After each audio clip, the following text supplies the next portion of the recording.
अस्सलामुअलैकुम, welcome to course online. My name is Salman. आज हमारी अडोबी एक्स3 कोर्स से रिलेटेड क्लास नंबर 18 है और आज का हमारा टॉपिक है आर्टबोर्ड। आर्टबोर्ड क्या होते हैं और किस तरीके से हम इनका यूज़ कर सकते हैं, आज हम इसी टॉपिक को डिस्कस करेंगे। लेकिन उससे पहले मेरी आपसे एक रिक्वेस्ट है कि अगर आप चैनल पर न्यू हैं तो प्लीज़ चैनल को सब्सक्राइब ज़रूर कर लीजिए ताकि मेरी अपकमिंग कोर्सेज एंड वीडियोज़ के अपडेट्स आपको मिलते रहे। So without any further to do, let's get start the class. Alright, so first of all अगर हम बात करें कि आर्ट बोर्ड्स क्या होते हैं, सो इट्स वेरी सिंपल कि अगर आपने कोई भी आर्ट वर्क या कोई भी डिज़ाइन बनाना है, भले वो आपकी वेबसाइट डिज़ाइनिंग हो या मोबाइल ऐप डिज़ाइनिंग हो, यू नीड आर्ट बोर्ड जहाँ पे आप उस डिज़ाइनिंग को परफॉर्म करेंगे।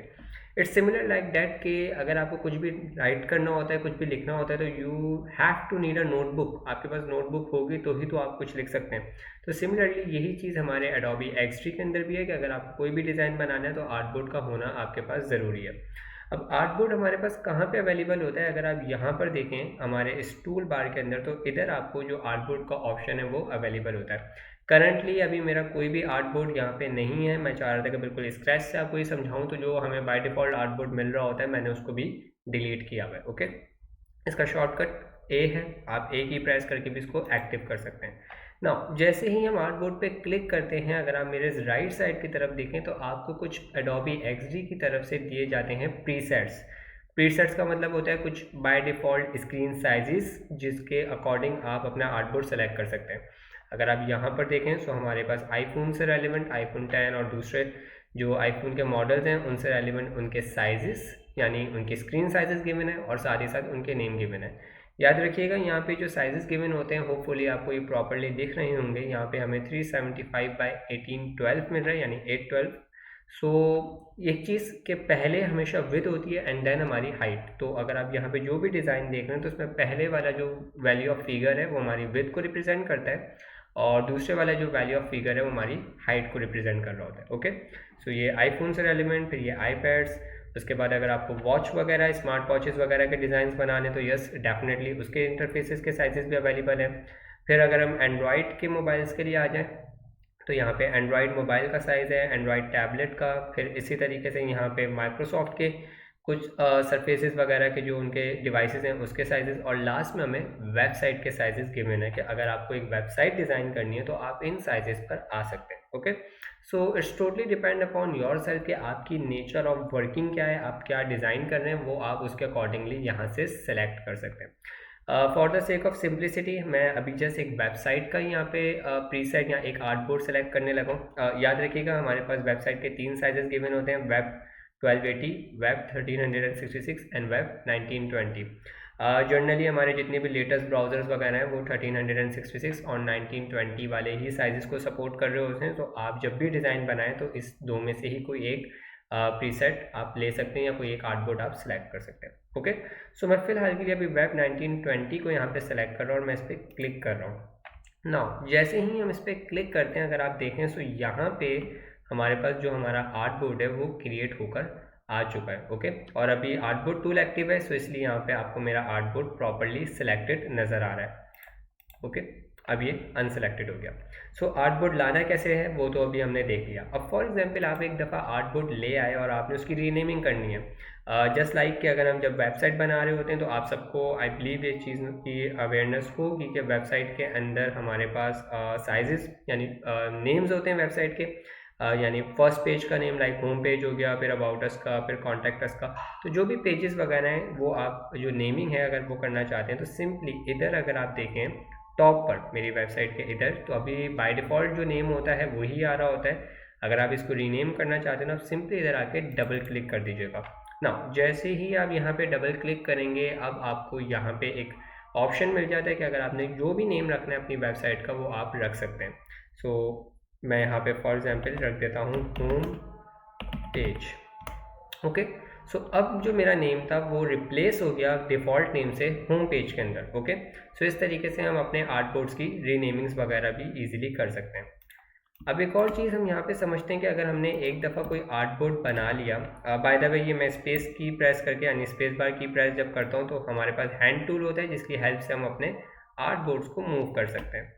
सो अब अगर मैंने एक आर्टबोर्ड बना लिया और अब मुझे एक और आर्टबोर्ड चाहिए सेम इसी साइज़ का, तो उसके लिए हमारे पास क्या ट्रिक है, बहुत इजी ट्रिक है कि सिंपली आप यहाँ पे अपना आर्टबोर्ड आके सेलेक्ट करेंगे और सेलेक्ट करने के बाद आप सिंपली क्लिक कर देंगे। नाउ होता क्या है, जब हम क्लिक करते हैं तो जो हमारा सिलेक्टेड आर्टबोर्ड होता है एडोबी एक्सडी ऑटोमेटिकली उसके साइज़ के अकॉर्डिंग आपको एक नेक्स्ट आर्टबोर्ड क्रिएट करके दे देता है। तो अगर मैं यहाँ पे क्लिक करूँ, सो वेब 1920 क्योंकि ऑलरेडी सेलेक्टेड था तो उसने उसी के अकॉर्डिंगली मुझे एक नया आर्टबोर्ड क्रिएट करके दे दिया। ओके, सो अगर आपको मल्टीपल आर्टबोर्ड्स की नीड हो, जो कि डेफिनेटली होती हैं जब हम वेबसाइट्स या मोबाइल ऐप डिज़ाइन कर रहे होते हैं, वेबसाइट्स के अंदर मल्टीपल स्क्रीन्स या पेजेस हम कह रहे होते हैं और ऐप्स के अंदर स्क्रीन्स, तो हमें यस एक से ज़्यादा आर्टबोर्ड्स की नीड रहती है। तो आप इस तरीके से ईजिली क्रिएट कर सकते हैं। अदरवाइज़ वो पहले वाली ट्रिक अभी हमारे पास अवेलेबल है कि आप इस ऑप्शन को सिलेक्ट करके यहाँ से देख सकते हैं। तो अभी फ़िलहाल के लिए मैं इसको यस यहाँ से डिलीट कर देता हूँ। वापसी इधर आ जाते हैं। अब ये जो मेरा आर्टबोर्ड है इससे रिलेटेड कुछ और इन्फॉर्मेशन आपको देनी है। अगर आप यहाँ पर देखें तो आपको ये दो कुछ ऑप्शंस मिलते हैं। सबसे पहले हमारी विड्थ होती है, हाइट होती है, X axis, Y axis and ये that is called orientations. Now दो तरह की ही ओरिएंटेशंस हमारे पास अवेलेबल होती हैं, एक लैंडस्केप होती है और एक पोर्ट्रेट होती है। लैंडस्केप क्या होती है, बहुत इजी है। लैंडस्केप में हमेशा हमारे ऑब्जेक्ट की विड्थ जो होती है यानी चौड़ाई वो ज़्यादा होती है और उसकी जो हाइट होती है यानी कि लंबाई या लेंथ वो कम होती है। ऑन दी अदर हैंड जो हमारा पोर्ट्रेट है वो बिल्कुल इसके अपोजिट है, उसमें हमारी हाइट जो होती है वो इंक्रीज़ हो जाती है और जो विड्थ है वो कम हो जाती है। सो एक बहुत इंटरेस्टिंग सी चीज़ अगर आप यहाँ पर देखें, जब मैं लैंडस्केप पर आ रहा हूँ तो मेरी विड्थ 1920 है और मेरी हाइट जो है वो 1080 यानी 1080 है। बट जैसे ही मैं अपने पोर्ट्रेट पर आता हूँ इट्स टॉगल मतलब कि अब वो रैपिडली चेंज हो गई। अब जो हाइट थी वो विड्थ में कन्वर्ट हो गई और जो विड्थ थी वो हाइट में कन्वर्ट हो गई। तो यस यही हमारा जो है वो ओरिएंटेशन का प्रोसीजर होता है। आप अपनी अकॉर्डिंगली नीड के अकॉर्डिंगली इसमें से कोई भी ऑप्शन सेलेक्ट कर सकते हैं। ओके, उसके बाद अगर हम यहाँ पर आ जाएं, सो ये हमारी वर्टिकल यानी होता है कि आपको स्क्रॉलिंग कौन सी रखनी है, वर्टिकल स्क्रॉल रखना है या नन। स्क्रॉल क्या होता है मैं अभी डेफिनेटली आपको बताऊंगा। सो अभी हम इसको वर्टिकल ही पे रहने देंगे। ओके, यहाँ पे हमारे पास अपीयरेंस आता है, मतलब कि आपके आर्टबोर्ड का colour by default Adobe XD में जो भी आप आर्टबोर्ड क्रिएट करते हैं उसका कलर वाइट ही होता है और वाइट ही रहने दीजिएगा। लेकिन अगर आप चेंज करना चाहते हैं सो यस आप इजीली इधर क्लिक करके अपने कलर पैनल से जो भी कलर आपको चाहिए वो आप यहाँ कलर सेलेक्ट कर सकते हैं और उस कलर की यहाँ से आप कंट्रास्ट या मॉडिफिकेशन परफॉर्म कर सकते हैं। सो इट्स ईजी, कोई ऐसा इशू नहीं है।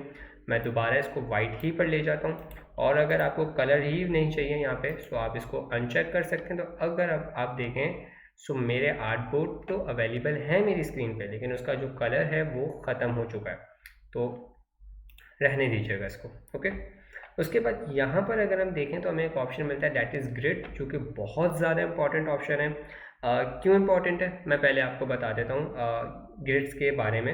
याद रखिए हमारे पास दो तरह के ग्रिड्स अवेलेबल होते हैं। अगर मैं इस टॉप डाउन पे क्लिक करूँ तो number 1 is layout grid and number 2 is square grids. अभी हमारा यहाँ पे लेआउट ग्रिड जो है वो बाय डिफ़ॉल्ट सेलेक्टेड होता है, लेकिन सेलेक्टेड होने के बाद भी ये अनचेक्ड होता है क्योंकि ग्रिड ऑप्शन ऑप्शनल होता है, कंपलसरी नहीं होता। जब भी हम आर्टबोर्ड क्रिएट करते हैं हो सकता है कभी हमें ग्रिड्स की नीड ना हो, और अगर अभी तक आप मेरी पुरानी या प्रीवियस वीडियोस को देखते आ रहे हैं सो अभी तक हमने किसी भी वीडियो में ग्रिड का यूज़ किया ही नहीं, जबकि आर्टबोर्ड हम हर वीडियो में ले रहे थे। डेफिनेटली उसी के थ्रू तो हम वर्किंग अपनी कर रहे थे। सो इसलिए अनचेक्ड होती है। बट यस अगर मैं इस पर क्लिक करूँ तो यहाँ पे आपके पास ग्रिड्स जो हैं वो ओपन हो जाती हैं ना। अब मैं आपको थोड़ा सा ग्रिड्स के बारे में बताता हूँ कि ग्रिड्स एक्चुअली होती क्या है। देखें जब भी हम कोई वेबसाइट बनाते हैं सो हमेशा उस वेबसाइट में लेफ़्ट साइड से और राइट साइड से एक मार्जिन रहता है। ओके, जो उस वेबसाइट को थोड़ी सी ब्रेथ प्रोवाइड कर रहा होता है, थोड़ी सी सांस प्रोवाइड कर रहा होता है कि वो डिज़ाइन प्रॉपरली दिखे, वो आपस में बहुत ज़्यादा एक दूसरे के अंदर कंजस्टेड ना हो जाए, तो वो हम by the help of grid दे रहे होते हैं। अगर आप यहाँ देखें तो ये वाला पोर्शन यानी लेफ़्ट साइड से और राइट साइड से हमेशा ग्रिड के अंदर छोटा रहता है, दैट इज़ कॉल्ड मार्जिन। और यहाँ पे आपको ये 12 ग्रिड्स मिल रहे होते हैं। अगर आप इधर आके देखें बिल्कुल इधर, तो आपको ऑप्शन मिल रहा होता है कॉलम्स, लेआउट ग्रिड और 12 ग्रिड। अगर आप वेब डिज़ाइनिंग से थोड़ा सा बैकग्राउंड रखते हैं या बूटस्ट्रैप आपने पढ़ा हुआ है जो कि CSS बेसिक फ्रेमवर्क है, तो डेफिनेटली आप इस चीज़ को बहुत अच्छे से जानते हैं कि हमारे पास 12 ग्रिड्स का जो है ये सिस्टम होता है जो कि 12 ग्रिड्स पे बेस्ड होता है। अगर आप चाहें तो एडोबी एक्सरी में इन ग्रिड्स की वैल्यूज़ को यहाँ पर आके आप इंक्रीज़ भी कर सकते हैं। जैसे कभी 12 है, अगर मैं यहाँ पे आऊँ तो यस मैं 14 कर दूँ, सो नाउ अब यहाँ पे 14 ग्रिड्स आपके पास अवेलेबल हैं। बट मैं सेम वही पॉइंट कहूँगा कि जो एक स्टैंडर्ड वैल्यूज़ हैं आप उसी को रखिएगा तो आपका डिज़ाइन बेटर रहेगा। उसके बाद अगर आप देखें इन ग्रिड्स के बिटवीन ये जो आपको गैप दिख रहा है, दे आर कॉल्ड गटर। इनको हम हमेशा गटर मार्जिन बोल रहे होते हैं। इनका काम सिर्फ स्पेसिंग देना होता है उन ग्रिड्स के बिटवीन। अगर आप इस गटर की भी विड्थ को इंक्रीज़ करना चाहें तो यहाँ पर अगर आप आ जाएँ तो आप कर सकते हैं। बाय डिफ़ॉल्ट इसकी वैल्यू 16 होती है। अगर मैं इसकी वैल्यू को यहाँ पे इंक्रीज़ करता हूँ, ये देखें मैं ये अप एरो की से कर रहा हूँ ताकि स्मूथली वैल्यूज़ चेंज होती हुई भी वहाँ पे आपको दिखें। तो यहाँ पे अभी मेरी गटर विड्थ है 30 और यहाँ पे भी अगर आप देखें, मैं इसको थोड़ा सा जूम आउट करता हूँ, तो मेरे हर ग्रिड के बाद जो इसके बिटवीन गटर मार्जिन है या गटर स्पेस है उसमें 30 पॉइंट्स का स्पेस आ चुका है। बट डिफ़ॉल्टेड 16 होता है, सो आप वही रहने दीजिएगा। अगर आपको बहुत ज़्यादा स्पेस अपनी वेबसाइट में चाहिए हो या अपने कंपोनेंट या कंटेंट के बिटवीन ज़्यादा गैप चाहिए हो तो यस आप यहाँ से स्पेस को बढ़ा सकते हैं। ये आपकी कॉलम विड्थ होती है, यानी ये जो आपको ब्लू कलर का कॉलम दिख रहा है इसकी विड्थ आपको यहाँ पे मिल रही होती है, दैट इज़ 121। आप चाहें सो यस ईजिली इसको भी चेंज कर सकते हैं। तो अब अगर आप देखें मैं अगेन इसको अपने अप एरो की से इंक्रीज़ कर रहा हूँ, तो ये देखें अब गटर जो मार्जिन था वो बिल्कुल ही यहाँ पे एंड हो गया। क्यों एंड हो गया? ऑब्वियस सी बात है, जब हम अपने कॉलम्स की विड्थ को बढ़ा देंगे तो गटर विड्थ जो है वो ऑटोमेटिकली कम हो जाएगी। सो मैं अनडू कर देता हूँ अगेन ताकि ये आपको दोबारा से उतनी ही वैल्यूज़ पे मिल जाए। यहाँ पे 121 थी, मैं इस पे 121 पे ले आता हूँ। ओके, यहाँ पे हमारे पास दो ऑप्शन अवेलेबल होते हैं, यानी link left and right margin और यहाँ पे different margin from each side. अगर अभी आप देखें तो लेफ़्ट साइड से और राइट साइड से जो मुझे मार्जिन मिल रहा है दैट इज़ 146 जो कि डिफ़ॉल्ट होता है। ओके, ऑटोमेटिकली इतना ही मिल रहा होता है। बट अगर आप डिफरेंट चाहते हैं चारों साइड से, चारों साइड्स का मतलब होता है टॉप, लेफ्ट, राइट और बॉटम। सो आप इस तरीके से दे सकते हैं। ओके, सो सबसे पहले आप जो वैल्यू देते हैं वो टॉप पे होती है, फिर आपकी वैल्यू जो है वो राइट पर आती है, देन बॉटम पे और सबसे एंड में आती है लेफ्ट पे। It's totally work like a clock wise, जैसे कि 12 के बाद 3 पे, फिर 6 पे, फिर 9 पे आपकी जो क्लॉक होती है वो मूव हो रही होती है। ये बिल्कुल उसके अकॉर्डिंगली चल रहा होता है। बट मैं कभी भी ये सजेस्ट नहीं करूँगा कि अगर आप एक बहुत बेसिक सा डिज़ाइन बना रहे हैं सो आप इन वैल्यूज़ को थोड़ा सा छेड़ें, क्योंकि इसकी बिल्कुल नीड नहीं पड़ती। ये सिर्फ और सिर्फ हमारी आसानी के लिए होता है, हमारे डिज़ाइन की कंसिस्टेंसी को फुलफ़िल करने के लिए यूज़ हो रहा होता है। ओके, सो यहाँ पे दो ऑप्शन होते हैं, यूज़ डिफ़ॉल्ट, मेक डिफ़ॉल्ट। इसको यूज़ डिफ़ॉल्ट ही रखिएगा भाई, जो चलती आ रही हैं वैल्यूज़ आपने उन्हीं को फुलफ़िल करना है। ओके, सो ये तो हमारी बात हो गई यहाँ पे ग्रिड्स की लेआउट की। दूसरा ऑप्शन यहाँ पे हमारे पास होता है स्केयर। अगर मैं इस पर क्लिक करूँ सो यहाँ पे अगर आप देखें तो आपको ग्राफ पेपर्स की तरह यहाँ पे स्केयर बॉक्सेस मिल जाते हैं लाइक दिस। मैं थोड़ा सा और जूम कर देता हूँ, ये देखिए मैंने जूम किया हुआ है यहाँ पे 800 के करीब, तो अब ये आपको प्रॉपरली दिख रहा है। ये बॉक्सेस हैं, इनका यूज़ कब होता है? आप कोई भी डिज़ाइन बना रहे हैं और उस डिज़ाइन के अंदर आपको बहुत फिक्स मेजरमेंट के साथ कैलकुलेशन करनी है। फॉर एग्जांपल मैं आपको एक जनरल इसका सिनेरियो समझाता हूँ कि आपके पास एक डिज़ाइन आया और उसमें ये कहा गया कि लोगो टॉप से 10 ग्रिड्स का स्पेस रखेगा और लेफ्ट से 20 ग्रिड्स का। तो अब यहाँ पे आप बहुत फिक्स कैलकुलेशन के लिए रिस्ट्रिक्टेड हो गए, तो उस सूरत में आप स्केयर के बजाय, यानी जो पहले हमारा ऑप्शन था लेआउट, उसके बजाय स्केयर पर आएंगे और उसके अकॉर्डिंगली आप अपनी मेजरमेंट्स करेंगे। तो किस तरह से करनी होती है मैं आपको समझाता हूँ। मैं एक सर्कल बना रहा हूँ और इस सर्कल को हम एक यहाँ पे कलर दे देते हैं कोई सा भी, लाइक दिस। और अब मैं इसको यहाँ पे रख रहा हूँ। तो मान लीजिए अगर मैं चाहता हूँ कि मुझे टॉप से 3 बॉक्सेस का स्पेस चाहिए, तो मैं इसको इस तरीके से काउंट करके रख सकता हूँ, यानी 1 2 3 इस तरह। तो ये जनरल कैलकुलेशंस होती हैं जो कि हम अपने ग्रिड्स के थ्रू परफॉर्म कर रहे होते हैं।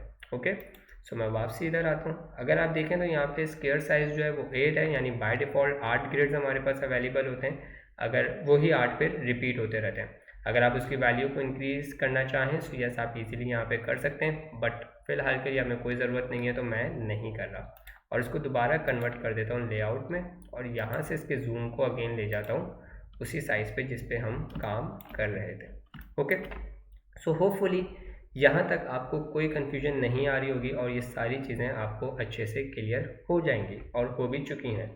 अब एक लास्ट चीज़ जो कि मैं यहाँ पे डिस्कस करना चाह रहा हूँ, that is view port. Now view port बहुत इंपॉर्टेंट टॉपिक होता है। अगर आप यहाँ पर देखें सो मुझे एक चीज़ लिखी हुई नज़र आ रही है, that is view port height 1080। What is the meaning of this word, मैं आपको बताता हूँ। देखें, इससे पहले हम एक चीज़ डिस्कस करके आ चुके थे जब हमने रिस्पॉन्सिव रीसाइज का टॉपिक पढ़ा था। अगर अभी तक आपने रिस्पॉन्सिव रीसाइज वाली वीडियो नहीं देखी तो मैं ऊपर आई बटन और नीचे डिस्क्रिप्शन बॉक्स में उसका लिंक आपको प्रोवाइड करवा दूंगा, ज़रूर वॉच करिएगा, बहुत इंपॉर्टेंट है। तो हमने वहाँ पे ये देखा था कि हम अपने आर्ट बोर्ड्स को भी रिसाइज कर पाते हैं और कर रहे होते हैं। और जनरली जब हम कोई भी डिज़ाइन बना रहे होते हैं रिगार्डिंग वेबसाइट और मोबाइल ऐप, वहाँ पे हमें अपने आर्ट बोर्ड को रिसाइज करना पड़ता है, क्योंकि जो भी डिज़ाइन होता है डेफिनेटली वो इतने पोर्शन पे तो नहीं आ रहा होता, वो इंक्रीज़ होता है और हमें वर्टिकल स्क्रॉल मिल रहा होता है। तो अगर मैं अपने आर्ट बोर्ड की हाइट को इंक्रीज़ करता हूँ तो देखें क्या होगा। इंक्रीज़ करने का तरीका बहुत ईजी है, आप यहाँ पर आएंगे और यहाँ पे क्लिक करके आप इसको इंक्रीज़ करेंगे लाइक दैट। ओके, सो अब एक चीज़ आपने यहाँ पे नोट की कि जब मैंने इंक्रीज़ किया तो यहाँ पे मुझे एक ब्लू डॉटेड बॉर्डर मिल रहा है, जो कि इस चीज़ को इंडिकेट कर रहा है कि यहाँ पे आपका व्यू पोर्ट जो है वो एंड हो रहा है। Now what is the meaning of viewport? तो याद रखिए, व्यू पोर्ट का मतलब होता है maximum width and maximum height of an screen is called viewport. आपकी वेबसाइट या आपकी स्क्रीन का वो पार्ट जो विदाउट स्क्रॉल किए आपको दिख रहा है वो आपका व्यू पोर्ट कहलाता है।